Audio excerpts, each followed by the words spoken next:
नमस्कार, स्वागत है आप दर्शकों का। आप देख रहे हैं न्यूज़ 18 का डिजिटल प्लेटफॉर्म। मैं हूं आपके साथ रजनी चौबे। मैक्सिको की सीनेट ने बुधवार को भारतीय सामान पर अधिकतम 50% तक शुल्क लगाने की अनुमति दे दी है। केवल भारत ही नहीं, बाकी एशियाई देशों में चीन, दक्षिण कोरिया, थाईलैंड और इंडोनेशिया भी शामिल है। उन सभी देशों से मैक्सिको आने वाले सामानों पर नया शुल्क लागू होगा, जिनके साथ मैक्सिको ने कोई ट्रेड डील फाइनल नहीं की है। यह कदम घरेलू बिजनेस ग्रुप्स और कई सरकारों के विरोध के बावजूद उठाया गया, जिसे हाल के वर्षों में मैक्सिको की सबसे कड़ी ट्रेड पॉलिसी कहा जा रहा है।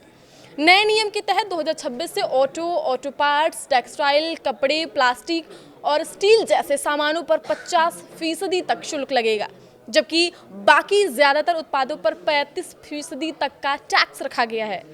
सीनेट में यह प्रस्ताव 76 वोटों से पास हुआ। 5 सदस्यों ने विरोध किया और 35 ने मतदान से दूरी बनाई।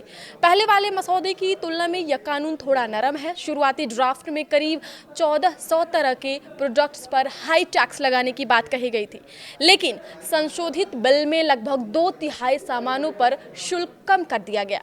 सरकार के मुताबिक यह कदम राजनीतिक, आर्थिक और कूटनीतिक दबावों को संतुलित रखकर लिया गया है। विशेषज्ञों का कहना है कि मैक्सिको को इस बदलाव से 2 फायदे होंगे। पहला, अमेरिका के साथ संबंध मजबूत होंगे, क्योंकि यूएसएमसीए की समीक्षा जल्द होने वाली है। दूसरा, सरकार को अतिरिक्त राजस्व मिलेगा। मैक्सिको को उम्मीद है कि अगले वर्ष इस नीति से $3.76 बिलियन की आमदनी होगी, जिसे बजट घाटा कम करने में मदद मिलेगी। इस नए नियम का समर्थन करने वाले दलों का कहना है कि कम दाम वाले एशियाई उत्पादों की वजह से लोकल इंडस्ट्री बुरी तरह प्रभावित होती रही है, इसलिए यह कदम जरूरी है।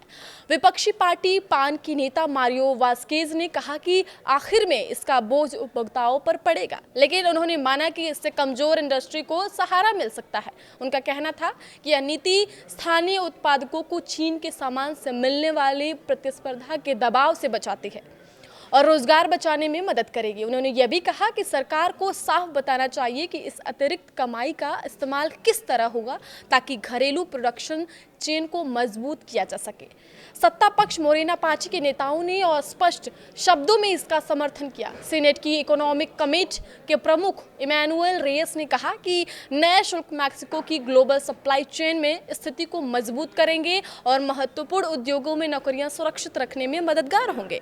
उन्होंने जोर देकर कहा कि यह कदम सिर्फ राजस्व बढ़ाने का तरीका नहीं है, बल्कि जनता के हित में आर्थिक नीति को दिशा देने का प्रयास है। भारत और मैक्सिको के बीच 2024 में द्विपक्षीय व्यापार कुल 11.71 अरब अमेरिकी डॉलर का रहा।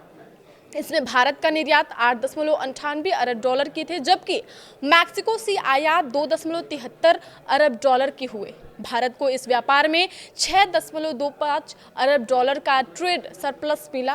प्रमुख निर्यात कैटेगरीज में ऑटोमोबाइल्स और ऑटो पार्ट्स टॉप पर रहे, जिनका मूल्य लगभग $1.99 अरब था। इसमें कारें, एसयूवी जैसे Volkswagen Vento, GST beat, Hyundai Grand, i10 Creta और किया सेल्टोस मॉडल शामिल हैं। इसके अलावा फार्मास्यूटिकल $180 मिलियन, जेनरिक दवाएं, एपीआई और वैक्सीन, मशीनरी व मैकेनिकल डिवाइस लगभग जो कि $500 मिलियन, इलेक्ट्रिक मशीनें $500 मिलियन, ऑर्गेनिक केमिकल्स $300 मिलियन और एल्यूमिनियम उत्पाद जो हैं वो $300 मिलियन इसमें प्रमुख रहे। आगे की खबरों के लिए देखते रहिए न्यूज़ 18 का डिजिटल प्लेटफॉर्म। धन्यवाद।